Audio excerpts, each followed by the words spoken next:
Hi అందరికీ నమస్కారం. నేను మీ కులంకుల రోహిత్ అండ్ ఇదొక థర్డ్ వీడియో. నాకు ఇంకొక చిన్న డౌట్ ఉంది.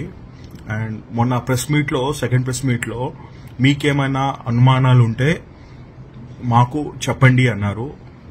So I stage in Telangana కాబట్టి, నా హైదరాబాద్ కాబట్టి, so I don't have any source కాబట్టి నాకున్న ఈ కులంకుల బలా మీడియా సోర్స్ ద్వారా నేను ఐజీ గారికి ఒక రిక్వెస్ట్ చేయబోతున్నాను. ఐజీ గారికి కానీ, సూపరింటెండెంట్ ఆఫ్ పోలీస్ గారికి, ఎస్పీ గారికి నా ఈ వేలో నేను నాకు డౌట్ ఉంది. ఆ డౌట్ మీకు నేను పెడుతున్నాను సార్. ప్రవీణ్ పగడాల గారు 11 o'clock స్టార్ట్ అయింది అనుకుంటాం. బికాస్ 11 స్టార్ట్ అయితే 11:42కి యాక్సిడెంట్ అయింది. సుమారు 12.5 hours జర్నీ, అంటే 12.5 hours జర్నీలో, ఈ జర్నీలో ఒక్కసారి కూడా హెల్మెట్ కానీ మాస్క్ కానీ ఎందుకు తీయలేడు? ఎందుకంటే రోజుకొక వీడియో బయటకు వస్తుంది కదా, రోజుకో వీడియో. రేపు కూడా ఇంకో వీడియో వస్తుంది సార్, 100%.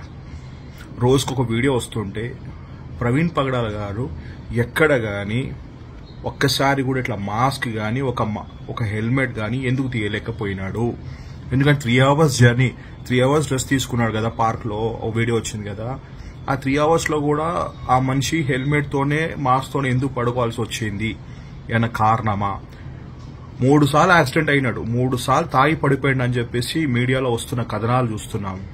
ఈ రోజు కూడా లారీ చక్రాల కింద పడిపోయే పరిస్థితి ఎదురైంది అని ఒక వీడియో చూసాము. Might be he's Praveen or not, I don't know, but Praveen అని ఒక వీడియో రిలీజ్ అయింది.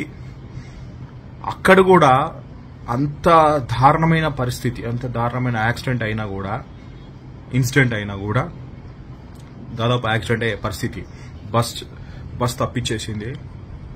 లేకపోతే అక్కడే ప్రవీణ్ అనుకుంటే చనిపోయేవాడు.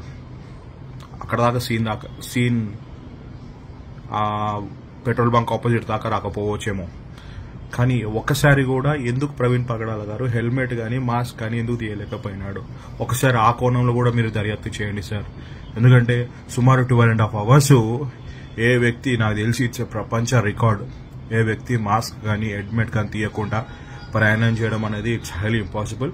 But Praveen Pagadala makes it's possible. How it possible అనేది మీరు ఒకసారి దర్యాప్తు చేయండి sir, please. I do request. And ఇంకొకటి స్మాల్ రిక్వెస్ట్.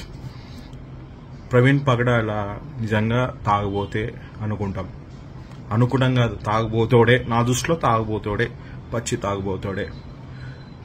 తాగబోతోడు ఎప్పుడు నిజాలే చెప్తాడు, అది ఎవ్రీవన్ నోస్ దట్. అబద్దాలు వాడికి, ఎందుకంటే తాగబోతోడు మైండ్ కాన్షియస్గా ఉంటాయి, అన్కాన్షియస్ ఉండడు. వాడు might be he'll walk like unconscious, but his brain is too sharp.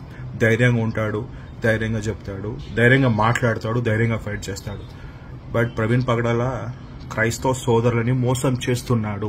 క్రైస్తవ సోదరులారా ఒకసారి ఆలోచించండి, నిజంగా ఆలోచించండి.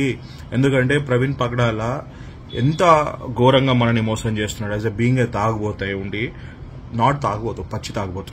ఎందుకంటే 3 different types ఆఫ్ కాంబినేషన్ తాగుతాడు. Either hard, gin, rum, beer. So 3 types of తాగుతాడు. కాబట్టి మన దృష్టిలో, మీ దృష్టిలో కాదు సార్, నా దృష్టిలో తాగబోతు. కాబట్టి ఓ తాగుబోతుల గురించి తాగుడు గురించి ఏం మాట్లాడిండో మనం విందాం. హేయమైన వాళ్ళుగా స్పష్టంగా చెబుతా ఉంది, అది పాపముగా చిత్రీకరిస్తా ఉంది. అందులో ఏ డౌట్ లేదు. కూర్చున్నటువంటి క్రైస్తవులందరికీ చెబుతున్నాను, మద్యపానీయము, మత్తులై ఉండటము అంటే త్రాగుబోతులై ఉండటము, దేవుని రాజ్యమును త్రాగుబోతులైన వారు స్వతంత్రించుకోరు అని చెబుతా ఉంది. కాబట్టి అంటే ఇంత బాగా నీతి మాటలు చెప్తున్నాడు ఎవరు? ప్రవీణ్ పగడాల గారు. ఆయనే తాగేదే తాగుబోతే ఈ విధంగా తాగితే దేవుని యందు గురించి, దేవుడి నీతి మాటల గురించి చెప్తున్నాడు. అర్థం కావట్లేదు, అస్సలు అర్థం కావట్లేదు. బట్ ప్రాబబ్లీ స్టిల్ నేను మళ్ళీ చెప్తున్నాను, నాకు ఈ సోషల్ మీడియా, ఎలక్ట్రానిక్ మీడియా మీద నాకు ఎలాంటి నమ్మకం లేదు. నా నమ్మకం ఉంది కేవలం AP department of police. Because అక్కడ రూల్ చేసేది సిబిఎన్ గారు, నెక్స్ట్ లోకేష్ అన్న. కాబట్టి వాళ్ళ మీద విశ్వాసంతో, వాళ్ళ మీద నమ్మకంతో నేను ఎదురు చూస్తున్నాను. అప్పటి వరకు ఈ సోషల్ మీడియాలో కానీ, ఎలక్ట్రానిక్ మీడియాలో కానీ వచ్చే ఈ సీసీ ఫుటేజ్లు కానీ, ఈ ఫోన్పే బిల్లులు కానీ, ఈ ఫోటోగ్రాఫ్స్ కానీ, ఈ యాక్సిడెంట్గా కనిపించే విషయాలు కానీ, అండ్ మోర్ ఎవర్ ఇంకొక విషయం, సర్లే ఇవి వద్దులే, ఇవన్నీ కానీ నేనైతే నమ్మను. మిగతా వాళ్ళు నమ్మితే మాత్రం ఏమో. నేను పోస్ట్ మార్టం రిపోర్ట్ వచ్చిన తర్వాత ఎస్పీ గారు కానీ, ఐజీ గారు కానీ ఎప్పుడైతే ప్రెస్ మీట్ పెట్టి థర్డ్ ప్రెస్ మీట్లో చెప్తారో వాళ్ళ మాటనే నమ్ముతాను. వాళ్ళు ఏదైతే చెప్తారో యాజ్ ఈజ్ నిజంగా ప్రవీణ్ పగడాల్ గారు తాగి యాక్సిడెంట్ అయిందని చెప్తే seriously I believe in them. Because నేను చెప్తున్నా కదా, I don't believe in social మీడియాతో, ఐఎమ్ ఇన్ సోషల్ మీడియా. నేను ఒక సోషల్ మీడియాలో ఉండి కూడా నేను నమ్మను. ఎందుకంటే I know they people will always things for subscribers, viewers, ఇంకేంటి లైక్, షేర్, సబ్స్క్రైబర్స్, ఇలాంటి ఇష్యూస్ ఉంటాయి. కాబట్టి నేను నమ్మను. నేను ఎప్పుడు ఐ నెవర్ రిక్వెస్ట్ పీపుల్ నన్ను సబ్స్క్రైబ్ చేయండి, నన్ను ఫాలో చేయండి, నాకు వ్యూస్ పెంచమని ఎప్పుడు అనలేదు. బట్ సమ్ పీపుల్ ఉంటారు. బట్ చాలా బాధాకరం.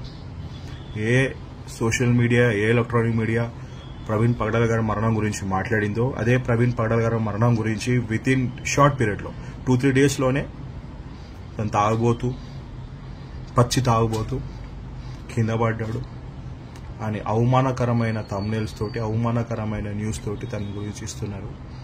So people, I request to everyone, ప్రతి ఒక్కరికి, నాట్ ఓన్లీ క్రిస్టియన్స్, హిందూ సోదరులకు, ముస్లిం సోదరులకి, క్రైస్తవ సోదరులకి అందరికీ నేను ఒక చిన్న రిక్వెస్ట్, మనం ఓపికగా ఉందాము.